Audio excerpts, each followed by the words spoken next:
You must protect him, Amicia.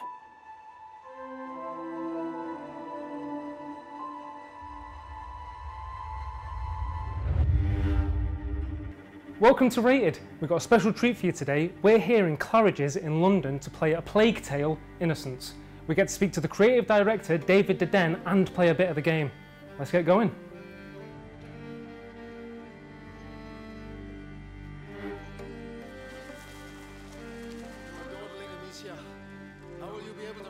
David sat down with us for a play and tell session and to answer some of our questions about this unique game. A Plague Tale: Innocence is the latest game from Asobo Studios. It's a single-player action-adventure, something that has been a little bit lacking in the market recently. Myself and lots of other gamers have been crying out for something different to online multiplayer games, and I think this is it. So, here are my first impressions. The game is set in medieval France, and from what I've seen so far, it is just gorgeous.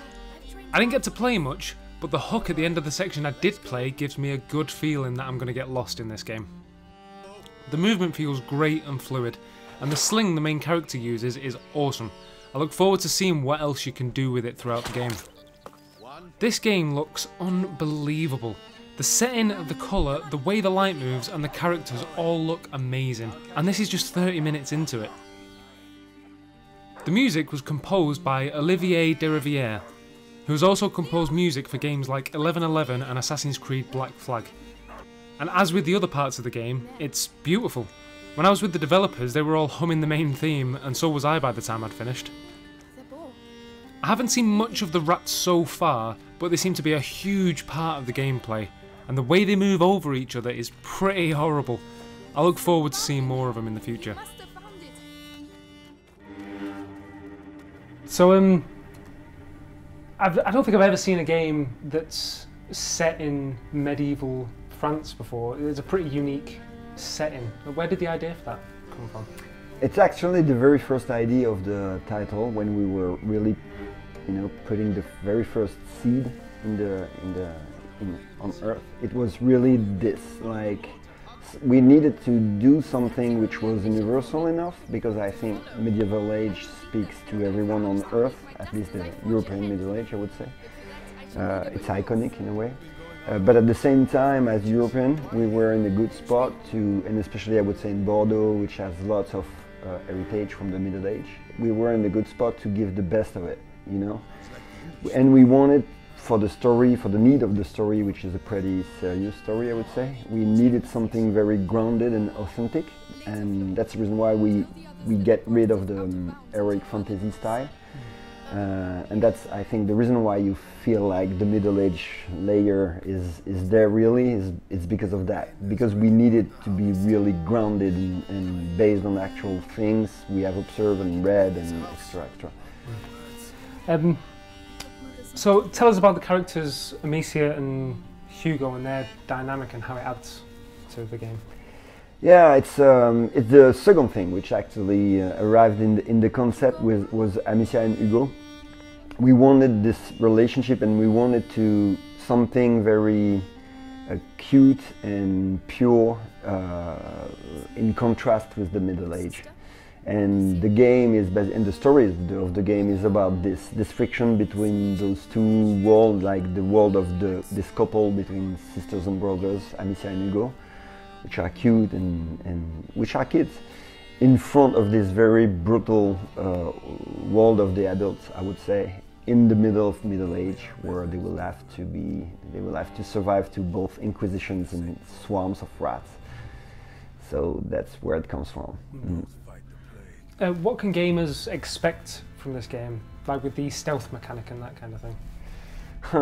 It's I would not. It's pretty hard for me to really summarize the game in a genre. I would say that it's an action adventure game. So yeah, there is stealth element, there is puzzle element, there is some actions element. And the more the player will move forward in the story, the more it will become something with more and more options for the players to figure out how to move forward, and it's all about being smart in front of the situation. But at the end of the day, it's still a third-person action-adventure game. Yeah. Previously, we wanted the whole thing to be authentic because, again, the story and the theme and the fuel of the relationship needs to be sincere to work.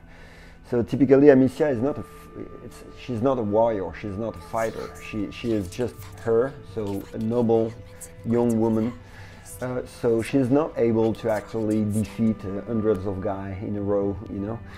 So she will have her sling, obviously, and she will use alchemy in very different ways in order to overcome what she has in front of her. And obviously the communion, the relationship she has with Hugo will also help, because they will cooperate most of the time with Hugo, but later in the story with other orphans that will join the group. So what was your personal favourite part of the development of this game?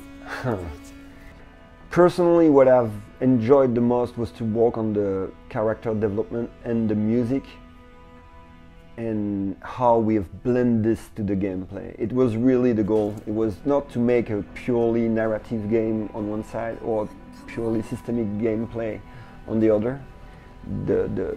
What we are, I would say, the most proud of is the way we have blended the two things, the two aspects. The way basically the gameplay fueled the story and the way the story fueled the gameplay at the same time, and it's smooth, and I think it's the thing we have worked the most on to make it as perfect as possible. Yeah. So can you tell us how challenging it was to make this game look as beautiful as it does, as well as with stuff like the sound design and the facial textures and that kind of thing? It was hard because we needed, to display at some point like 5,000 of rats and to keep the visual consistency through the whole game.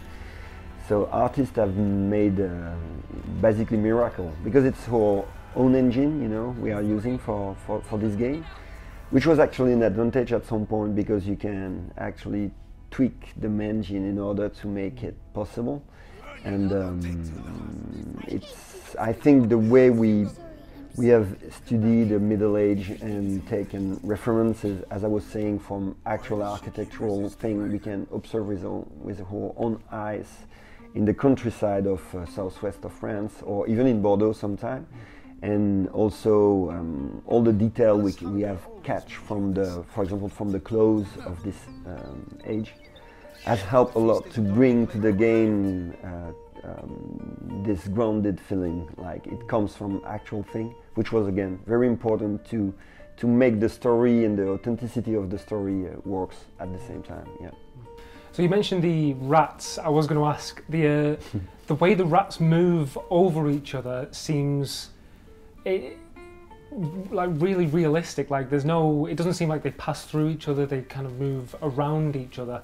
Was that something that was quite difficult to get right? It's typically this type of things where you very fast have something great visually, but the hardest part is actually to make the last 10%, which are making fun for the gameplay, making it visible on screen and beautiful, and all those things, because in this game the light is super important, because the light repels the rats basically.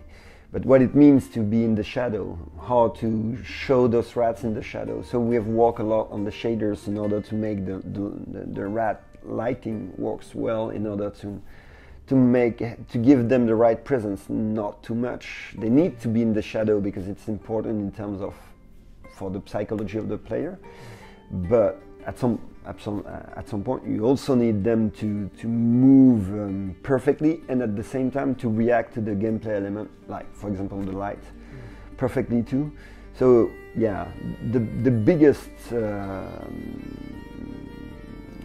trouble we had with this was really to blend the gameplay, the lighting and the visual of it at the same time. Yeah. Thank you very much for having us today. It's been an absolute pleasure, and it's just been brilliant to have a go at the game. It's fantastic. Thank you very much. Cheers. So yeah, that's us for today. A Plague Tale is definitely one to look out for. I know for a fact I'll be getting it. It's released on May 14th on PS4, Xbox One and PC, so keep your eye on it. You must protect him, Amicia.